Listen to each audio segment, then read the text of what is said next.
I kiss your lips? Do you like the way I say your name? I can't be yours, no, no. Bon, salut tout le monde. Alors là, on a fait la pompe à huile la dernière fois. Donc d'ailleurs avec la 300V, elle tourne super bien. Genre la boîte est beaucoup plus douce que de l'origine. Je sais pas ce qu'ils avaient mis d'origine, mais c'était pas de la super huile, je pense. Donc là, on va mettre un handbrake. Donc un handbrake, en fait, on va rajouter un étrier ici et on va avoir le frein au guidon là-haut. Je vais vous montrer tout de suite. En gros, donc étrier Brembo, la platine double étrier. Donc ça, c'est pour mettre les deux étriers, voilà.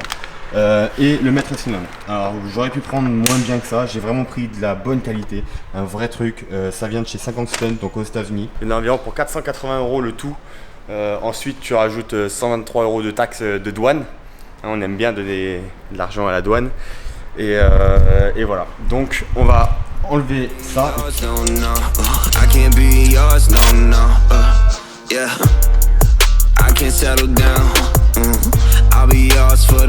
Donc la platine d'origine, on va la remplacer par la double. Donc au fond de celle d'origine, là, ici, on a un truc en métal, je sais même pas comment ça s'appelle. Voilà, ça, il me le faut pour le mettre sur celle-là. Donc il va falloir aussi que je récupère ça apparemment. Ça et ça.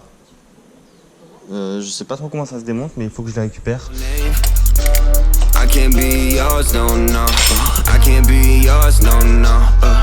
Yeah. I can't settle down. À l'intérieur de celle-là, on y met une clé et on dévisse. J'ai la flemme de tout sortir. Voilà. Donc ça se met juste comme ça. Et après derrière, il y a ça qui vient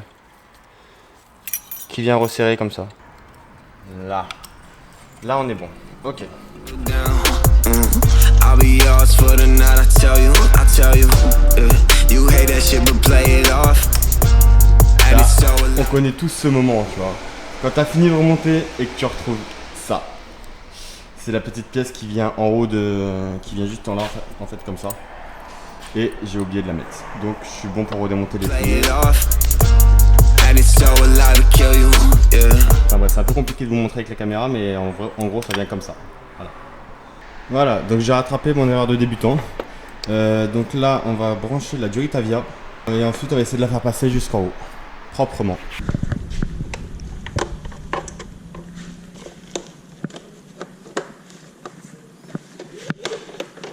Donc, on la fait partir d'ici, de l'étrier. On la fait passer dans le même câblage que le frein arrière de base. Ensuite, on le fait passer dans les câblages ici. Clac. Ensuite, je le fais remonter par là pour qu'elle sorte ici. Ensuite, je le fais faire un tour au niveau de la colonne et je le fais remonter par le câble d'embrayage, tout simplement. Et donc, voilà. Voilà le résultat. J'ai vraiment pas mal galéré parce qu'en fait, si vous voulez, il y a ça, ce petit truc de merde là. C'est le contacteur de l'embrayage pour pouvoir démarrer. Quand il y a une vitesse, en fait, on peut pas démarrer. Il suffit d'embrayer, lui il capte qu'il y a le contacteur d'activer et du coup il démarre. Le truc c'est que ça me fait plus chier qu'autre chose parce que en fait je peux pas l'avancer au plus près et du coup bah, c'est super chiant. Lui je peux pas du tout bouger parce qu'en fait il est bloqué en hauteur, en fait il est bloqué entre ça et ça, donc c'est super chiant. Donc en fait là je l'ai installé, je vais faire la purge comme ça, je vais voir si ça marche et une fois que ça marche, ça je pense que je vais le couper. Bon, vu que ça me fait un peu chier, on va tout couper. C'est le contacteur d'embrayage. Là, je suis bien. Et là, il faut que je prenne lui là. Il faudrait...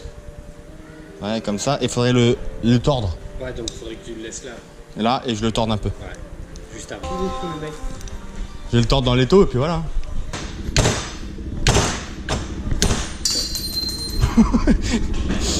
Bon, l'avantage c'est qu'il est coupé, mais Bon, t'as pas trop choisi la coupure, quoi. Mais... Ouais, bon. Là, c'était maîtrisé, hein, c'est ce que je voulais. Hein. Bon, voilà, tout est fixé. Je vais remettre le plein là-dedans. Et voilà. Voilà, le handbrake est terminé. Je vais essayer un petit peu d'en faire c'est hyper difficile au début. Il faut vraiment réussir à coordonner le fait que on embraye et on freine en même temps. Et puis bon, il y a aussi le fait que c'est une moto ultra légère. Donc du coup, quand je mets les deux pieds sur les pegs, c'est impressionnant comment la moto elle vacille de gauche à droite. Et il faut vraiment arriver à la lever, gérer correctement le frein et en même temps le gauche-droite. C'est un peu comme un scooter où on a beaucoup besoin de gérer le gauche-droite, contrairement à un supermoto ou d'autres motos plus lourdes, on n'a pas trop besoin, ça va à peu près tout droit tout le temps. Un supermoto, il n'y a pas trop de problème. Temps de nettoyer un peu la moto. Je ferai peut-être une ligne d'échappement, pour l'instant c'est pas sûr. Après voilà, niveau modif, je pense qu'on restera sur un break et une barre de stunt. Je veux pas trop la modifier. Ce week-end s'il fait beau, je ferai une vidéo, je roule avec elle, faut vraiment que je m'entraîne. Allez, pour finir, je vais vous montrer une bavette en Piaggio.